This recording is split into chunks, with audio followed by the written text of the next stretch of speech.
Membaca berita bahwa pemerintah akan menalangi mega skandal Jiwasraya 20 triliun pakai APBN, maka saya komentar, wah seru ini bernegaranya. Selamat, baru tahu korupsi pejabat, korupsi di BUMN, kolusi kelompok pendukung dan oligarki ditanggung rakyat. Enak banget jadi pejabat sekarang ya, sirik gue, asli sirik. Dana talangan Jiwasraya mungkin ini solusi buat para nasabah Jiwasraya. Sisi lain, ini membuktikan keras kepalanya banyak pejabat bahwa nanti takut sistemik lah, mengancam ekonomi lah, takut nama baik hilang lah. Bos, yang geblek jangan dilindungi atau kalian merupakan bagian dari sistem yang bermasalah. Biarkan yang salah yang menanggung. Kita melihat hal beginian paling gerundel, kuapok lu. Tapi begitu melihat melindungi kesalahan dan kebobrokan pakai APBN, kita berkata, kuapok muka pandul. Makanya bernegara jangan berbisnis. Semua itu hanya sarana buat bancaan, bagi-bagi porsi. Lah enak yang dapat, terus yang hilang filenya di kejaksaan. Ya enak juga, wis cocok wis iki. Surga banget deh kesannya para kriminal di negara ini ya. Ini negara para bedebah emangnya. Ya nggak begitulah ngurus negara. Old mind dan old system harus diubah. Itu fundamental berpikir. Cara lama yang sudah puluhan tahun tidak mau diubah. Itu yang membuat kalian punya banyak uang di luar negeri kan ya. Karena itu nggak bakal kalian mau berubah. Lah enak, ngapain berubah? Oke lah, banyak yang sudah diubah saat ini di Indonesia. Kita akui ada pembangunan bagus, iya, tapi belum menunjukkan hasil positif. Kita belum jadi negara pemenang. Kita masih pakai GBHN negara lain. Kita masih kejepit di gambar map buatan orang lain atau negara lain. Kita tidak punya nation interest yang berdaulat. Paling hanya proyek negara dan anggaran yang dibicarakan. Bukan grand plan mau jadi apa negara ini. Di sini terpancing kita selalu untuk membantu dan memberikan kontribusi. Banyak orang yang kepala dingin melihat pendekatan bosman sebagai alternatif. Namun kalau otak pendek dan gak berilmu, bahkan mengirim buzzer menganggap bosman ini anti pemerintah. Gak pernah kita ini anti. Kita selalu memberikan masukan agar lebih baik lagi. Memang karena school of thought-nya beda, jadi landasan keilmuannya beda, muscle knowledge-nya beda, terlihat anti. Karena saat ini cara mendoktrinnya adalah apapun yang beda artinya melawan. Ngono ya. Padahal ini semua adalah perilaku alami. Contoh ikan selalu berenang melawan arus. Hanya ikan mati yang ikut arus. Begitu cara melihat perbedaan. Lupa, buzzer mah gak peduli sama bangsa negara ya. Pokoknya hanguskan orang yang berbeda dengan pejabat sekarang. Pejabat sekarang selalu benar dan berpikir untuk rakyat. Tidak ada cara yang lebih baik dari cara pejabat sekarang. Titik. Mudah-mudahan gak resesi 2 kuartal berturut-turut. Kalau ternyata 3 kuartal ke depan minus, bahkan 4 kuartal minus, yopo.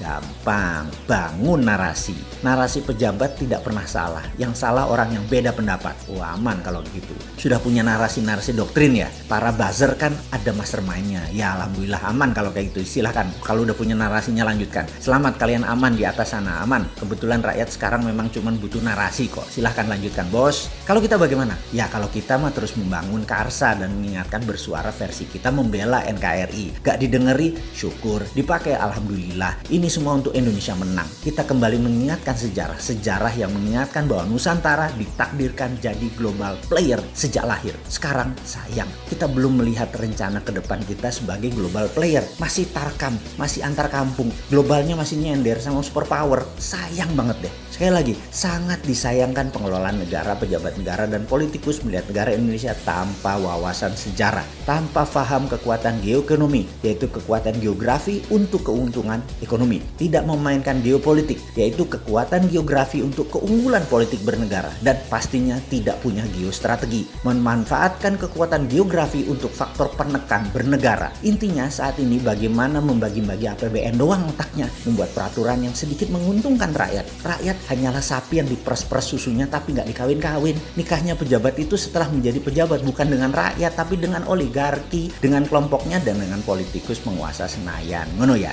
Oke, rakyat habis digrepek-grepek doang dan herannya rakyat gak kapok-kapok malah memuja-muja pejabat seperti itu. Hero-nya dijunjung. Top dah doktrin dan propagandanya. Top Marco Top. Kagum gua. Udah selesai ngegosip, kita lanjut. Kita menengok sejarah sebentar. Kita tahu doktrin jalur sutra itu seakan-akan jalur hebat. Karena mungkin banyak pejabat sekarang kemakan propaganda film Tiongkok dan berbisnis dengan Tiongkok kedalaman. Sampai budaya dan doktrin gak bisa dibedain.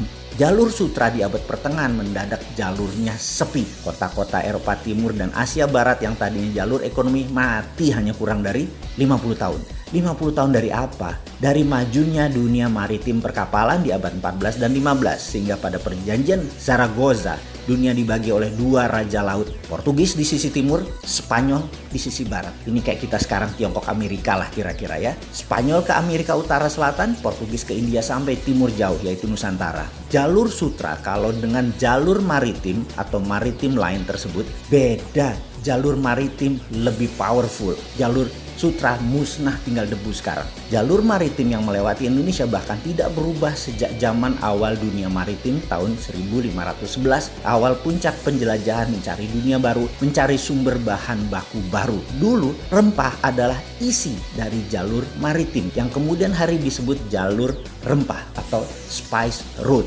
Adalah jalan menuju kemakmuran. Rempah Nusantara telah membawa bangsa Inggris, Belanda, Portugal ke zaman keemasan mereka. Negara Eropa makmur berkelimpahan karena rempah Nusantara. Jadi sedari awal Nusantara memang ditakdirkan menjadi global player dan menjadi pembawa kemakmuran dunia. Ketika komoditas rempah menjadi industri, kebutuhannya rupanya bisa dipenuhi oleh daerah lain di awal abad 20-an. Maka terjadi pergeseran besar di mana bukan yang di permukaan tanah yang menjadi sasaran sekarang, namun yang berada di dalam tanah, yaitu mineral bumi. Perlu diingatkan, di dalam perdagangan rempah dikatakan wilayah Maluku, wilayah Pulau Run misalnya. Jangan bayangkan kekuatan militer yang berkuasa. Sejak awal bulognya Maluku sudah berdiri, namanya Untatang, yang membagi rata petani dan deal dengan pihak asing. Pedagang Arab, pedagang Tiongkok, sampai Portugis, Inggris adalah Untatang ini. Baru ketika Belanda kemaru, greedy dan tamak, mereka membuang 15.000 penduduk wilayah penghasil pala tersebut, tinggal tersisa 1000-an dan ada banyak pembunuhan terjadi. Ini namanya perampokan atau state sponsor terrorism.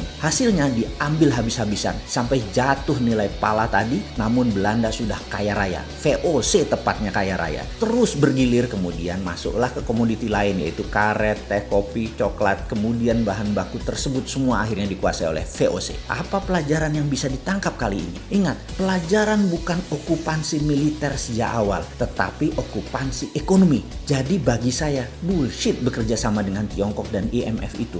Itu bullshit besar. Foreign direct investment yang ada di otak pejabat adalah pemahaman anak bangsa yang otaknya sudah terpesona oleh globalis. Ini sebenarnya penjajahan sama seperti VOC di awal masuk selama 200 tahun sampai akhir tahun 1900-an kira-kira. Di saat dunia bergeser jauh di mana rempah bukan lagi primadona tapi sumber di dalam bumi yang jadi primadona seperti minyak, gas, batu bara dan mineral lainnya. Jadi sekedar mengingat, apapun perusahaan asing masuk ke Indonesia menggarap, mengambil, mengelola isi bumi Indonesia, itu penjajahan. Ide ini maka saya tekankan, kalau mandat di tangan generasi muda di tahun 2024, tidak ada perusahaan tambang di Indonesia milik asing. Setidaknya 50% adalah lokal, di mana proses hilirisasi setelah tambang tadi, mineral tadi, hilirisasinya 100% lokal. Cukup sudah dibodohi oleh asing selama 300 tahun diambil rempah dan apapun yang dihasilkan oleh alam Indonesia. Namun begitu bahan baku alam di Indonesia disentuh asing dan didiamkan, artinya dua. Satu, geblek tidak paham nasionalisme.